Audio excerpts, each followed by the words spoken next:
What's good, everybody? So the Saints have fired offensive line coach Doug Marrone. Now we're cooking. Okay, this is humongous. This is even bigger than Pete Carmichael being fired, okay? Because as you know, everything starts up front, and the Saints offensive line for the past 2 years has been a complete mess. And I got to start with this. I got to start with giving Dennis Allen credit, okay? I've talked so much crap about the guy, and deservedly so, right? But he did the hard thing. He got rid of his buddy Doug Marrone. They go back coached together with the Saints back in like '06, '07, '08, something like that.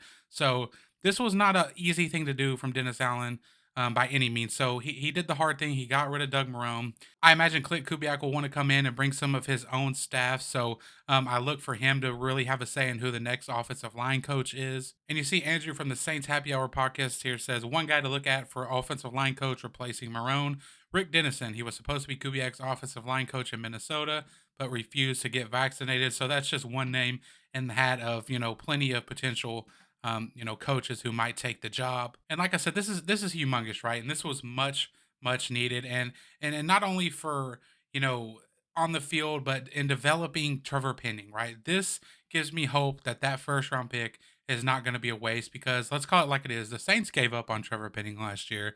Recently, assistant GM Jeff Ireland says that they're not giving up on him, whether he's playing inside, outside, that they have a plan in place and they want to, get him to where he's able to be on the field.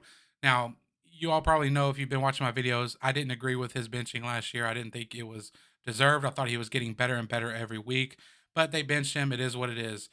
But now, hopefully, whoever they bring in can continue his development and, spark some confidence back in him because it's greatly needed.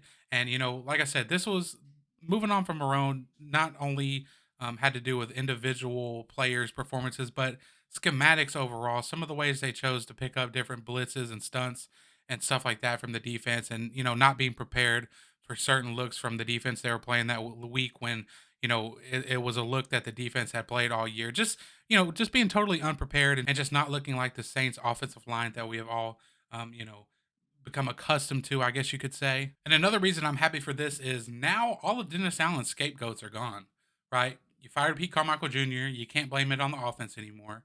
You fired Doug Marrone, nobody can blame it on the offensive line anymore. The scapegoats are gone. It's now or never to perform for head coach Dennis Allen. And there's just no excuses left. So as you can tell, man, I'm really excited. I hate that the guy lost his job, but he'll be fine. Doug Marrone will be fine. He'll get a job probably as an analyst somewhere.